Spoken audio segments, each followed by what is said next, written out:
¿Sabías que Venezuela organizó una elección en un territorio que ni siquiera está bajo su control? Un estado donde la capital no vota, los votantes están duplicados en el registro y además muchos candidatos no pudieron votar por sí mismos. Esta es la historia de la elección en la Guayana Esequiba, un caso que desafía la legalidad, la lógica y la confianza en el sistema electoral. Prepárate, porque lo que vas a ver no tiene precedente en el mundo. La Guayana Esequiba es un territorio en disputa entre Guyana y Venezuela desde hace más de un siglo. En 1899, un laudo arbitral le dio ese territorio a la entonces Guayana Británica.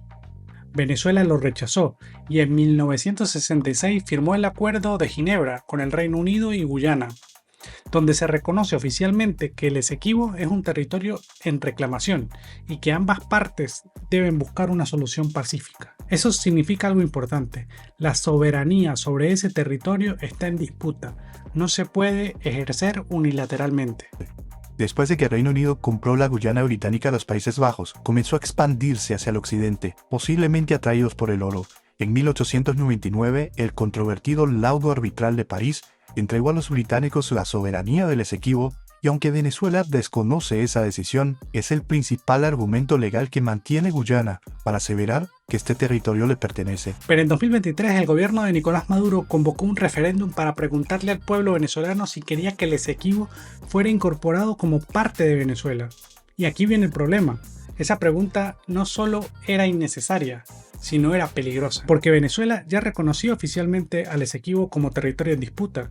No hacía falta un referéndum para decir que se quiere lo que ya está establecido por ley. Esto es como preguntarle a la gente si quería que se cumpliera con la Constitución, cosa que no estaría nada mal en Venezuela. Total, que esto era solo un acto de propaganda nacionalista que solo servía para escalar el conflicto. A través de un reciente referendo organizado por el presidente Nicolás Maduro, el gobierno de Venezuela propuso crear un estado en Esequibo, incluirlo dentro de su territorio y dar la nacionalidad venezolana a sus habitantes. Y eso despertó los temores de un conflicto, aunque posteriormente el mandatario venezolano y el presidente guyanés Irfán Ali se reunieron y se comprometieron a buscar una solución pacífica. La abrumadora victoria del sí, con una participación hasta ahora que supera los 10.554.320 votos. Y los únicos perdedores son el gobierno de Guyana, la ExxonMobil, el imperio norteamericano. Tras el referéndum, el gobierno y la Asamblea Nacional crearon un nuevo estado, el estado número 24, llamado Guayana Esequibo.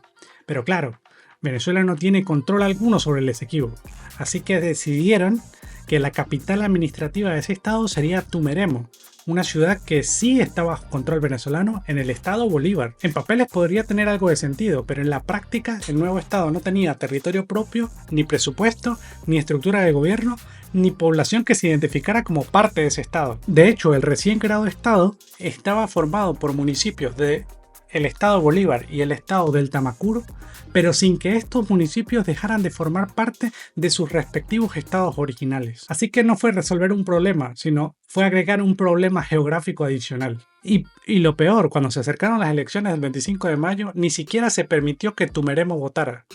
Tampoco los demás municipios de ese estado. Solo dos pequeñas parroquias. La supuesta capital del nuevo estado no pudo elegir a su nuevo gobernador. Una contradicción absoluta y nunca antes visto en la historia de Venezuela. Y cosas irregulares. Imagínense ustedes que primera vez en la historia que una capital de un estado no asiste para escoger su candidato a gobernador. La población de Tumeremo es la capital administrativa de la Guayana Esequiba, por decreto presidencial. Ustedes revisan la Gaceta Oficial y ahí aparece. ¿Y cómo se justifica que Tumeremo, siendo la capital administrativa de la Guayana Esequiba, sus pobladores no puedan escoger su gobernador? ¿Dónde se votó entonces? El CNE habilitó solo dos parroquias para la votación: San Isidro y Dala Costa, también en el municipio Sifontes del estado Bolívar. Nada más. En total, unas 21.000 personas estaban habilitadas para votar. Los votantes de esas dos parroquias estaban inscritos dos veces en el registro electoral, una vez como votantes del estado Bolívar y otra como votantes del nuevo estado Guayana Esequiba. Así que, por primera vez en la historia de Venezuela, un votante podría votar por más de un gobernador a la vez. Eso significa que el mismo día, en el mismo centro, en la misma máquina, los votantes podían votar por dos gobernadores distintos. Este es un hecho histórico que ocurre por primera vez en Venezuela. Si te ha gustado macedoniadelnorte.com, te gustan los análisis que hago, te invito a apoyarme en buymeacoffee.com. El link está en la descripción y puedes apoyarme desde un café que vale solo $2 y con eso ya estarás contribuyendo a que pueda seguir trabajando por la verdad. Y lo peor, la mayoría de la población que vive en el verdadero territorio del Esequibo, el cual está en disputa, ni siquiera se enteró, porque viven bajo administración guyanesa. No tiene acceso al registro electoral venezolano y no participaron en absoluto. Instalaron 12 centros de votación con 25 mesas.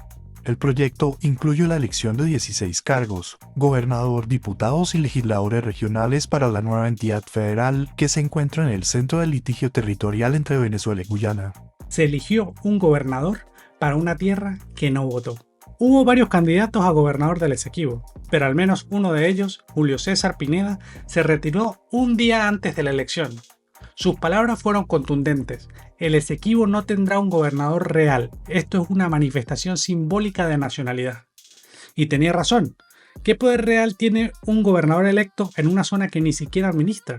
Sin presupuesto, sin territorio, sin oficinas, sin población bajo su autoridad. La jornada electoral para elegir las primeras autoridades venezolanas del territorio en disputa del Esequibo transcurre con baja participación en horas de la mañana y con denuncias por parte de candidatos de la oposición. En la parroquia de La Costa, municipios y fontes del estado Bolívar, se reportaron menos de 100 votantes por centro hasta las 10 de la mañana, según observadores partidistas. Pero siguieron adelante y Neil Villamizar, candidato oficialista, ganó con casi el 100% de los votos. Aquí en los resultados podemos ver cómo apenas hubo una participación del 28% del padrón de esas dos parroquias. Solo votaron 6.047 personas y dejaron de votar 15.505. Y podemos ver cómo Neil Villamizar tiene 5.897 votos, Héctor Milano 103 votos, Alexis Duarte 38 votos, Julio César Pineda 9 votos, aunque se había retirado, y Armando Kumara y Rutelis Aguilera 0 votos. Situaciones como esta, donde candidatos tienen 0 votos, se dan pocos en unas elecciones en el mundo, ya que al menos los candidatos votan por sí mismos. Pero en este caso, estos candidatos ni siquiera estaban habilitados para votar por sí mismos porque estaban inscritos para votar en otro estado, diferente al donde fueron candidatos. Todos estos resultados se pueden ver en detalle en mi sitio web, macedoniadelnorte.com, sitio que ha recopilado datos electorales de las elecciones en Venezuela, a pesar de que el Consejo Nacional Electoral tiene más de 300 días sin sitio web, escondiendo totalmente cualquier registro de elecciones en Venezuela. Integrar plenamente, darle la venezolaridad, todos los beneficios de la ciudadanía, y luego, pues, mientras se soluciona la controversia, o cuando se soluciona la controversia de acuerdo a lo contemplado en el acuerdo final, pues, hacer uso del espacio, pero también tener una gente completamente identificada. En un proceso con altísima abstención, votos duplicados y candidatos que no pudieron hacer campaña porque no sabían dónde era el territorio que los iba a elegir. Trajeron un campamento, un comando militar para que votaran en fila. Naturalmente, ellos obedecen una orden militar, vienen a votar por el almirante. El gobierno celebró la elección como un acto de soberanía, pero la reacción internacional fue clara: rechazo total. Guyana denunció la elección ante la Corte Internacional de Justicia. Estados Unidos la calificó de farsa. La CARICOM la repudió. Pero una cosa está clara. Ahora y para siempre, todo el Esequibo pertenece a toda Guyana y así seguirá siendo. Y la propia Corte ya había emitido medidas cautelares pidiendo a Venezuela que no tomara acciones unilaterales sobre el Esequibo. Venezuela desoyó esas medidas, violó el principio de buena fe y dio argumentos a Guyana para fortalecer su caso en el tribunal. Esta elección no fue un acto de soberanía, fue un acto de propaganda, una puesta en escena, un uso político de una causa histórica legítima, pero con herramientas ilegítimas. Y esto es lo más grave, porque cuando se juega con la legalidad electoral, se inventan estados, se duplican registros y se excluyen capitales, lo que se debilita no es solo la democracia, es la verdad. Y sin verdad, no hay soberanía que valga. Muchísimas gracias por ver el video. Si te gustó, dale like y compártelo. Y si no te has suscrito, suscríbete ahora. Hasta la próxima.